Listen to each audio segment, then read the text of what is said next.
You ask Tiger to solve. This deals with linear equations with one unknown.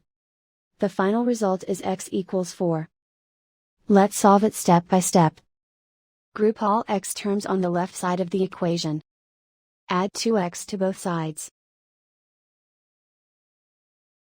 Group like terms. Simplify the arithmetic. Group like terms.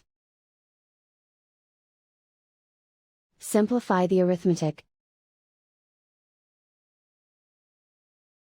Group all constants on the right side of the equation. Subtract 18 from both sides. Simplify the arithmetic.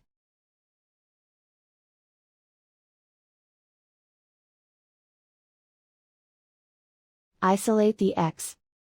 Divide both sides by -2. Cancel out the negatives.